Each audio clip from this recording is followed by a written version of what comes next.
Hello guys, അപ്പോൾ ഇന്ന് നമുക്ക് നമ്മുടെ ഡിപ്പാർട്ട്മെൻറ്റ് അസോസിയേഷൻ ഇനോഗ്രേഷൻ പ്രോഗ്രാം ആയിരുന്നു കോളേജിൽ. അപ്പോൾ ഫസ്റ്റ് തന്നെ നമ്മുടെ ജൂനിയേഴ്സ് അടിപൊളിയായിട്ട് വെൽക്കം ഡാൻസ് കളിച്ച് ആരംഭം കുറിച്ചു പരിപാടിയുടെ. പിന്നെ അത് കഴിഞ്ഞിട്ട് ആസ് യൂഷ്വൽ എല്ലാവരുടെയും സ്പീച്ചും കാര്യങ്ങളും സംഭവങ്ങളും ഒക്കെ ഉണ്ടായിരുന്നു.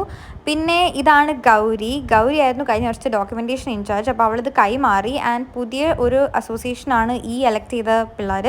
ആൻഡ് അവർ അടിപൊളി ടീമാണ്. നമ്മൾ സീരിയസ് ആയിട്ട് ചീഫ് ഗസ്റ്റിൻ്റെ സെഷനൊക്കെ കേട്ടുകൊണ്ടിരിക്കുകയായിരുന്നു. ചീഫ് ഗസ്റ്റ് ആയിട്ട് വന്നത് കോട്ടയം മെഡിക്കൽ കോളേജിലെ ഒരു ക്ലിനിക്കൽ സൈക്കോളജിസ്റ്റ് ആയിട്ടുള്ള സാറായിരുന്നു. ആൻഡ് സാറ് വന്നിട്ട് നമ്മളെ 9 ഗ്രൂപ്പ്സായിട്ട് ഡിവൈഡ് ചെയ്ത് നമുക്ക് ഓരോ ഗ്രൂപ്പിനും ചാർട്ട് പേപ്പറൊക്കെ തന്നു, ഓരോ ടോപ്പിക്ക് തന്നു എഴുതാൻ വേണ്ടി. അങ്ങനെ നമ്മൾ നമ്മുടെ ഐഡിയാസൊക്കെ പുട്ട് ഇൻ ചെയ്ത് എഴുതി പ്രസൻറ്റ് ചെയ്യുന്നതാണ് ഈ കാണിക്കുന്നത്. അടിപൊളിയായിട്ടുള്ളൊരു സെഷനായിരുന്നു. നമുക്ക് ബോറടിച്ചതേ ഇല്ല. ആൻഡ് ഫൺ ആയിട്ടുള്ള സെഷനായിരുന്നു. അതൊക്കെ കഴിഞ്ഞിട്ട് നമുക്ക് ഉച്ച കഴിഞ്ഞ് ക്ലാസ് ഉണ്ടായിരുന്നു. ആൻഡ് പതിവ് പോലെ ഞങ്ങൾ ഉറക്കം തൂങ്ങിയിരിക്കുകയായിരുന്നു. ഞങ്ങൾക്ക് ഫിസിക്സ് ക്ലാസ്സും ഉണ്ടായിരുന്നു. അപ്പോൾ അതിൻ്റെ ഉറക്ക ക്ഷീണം വേറെ.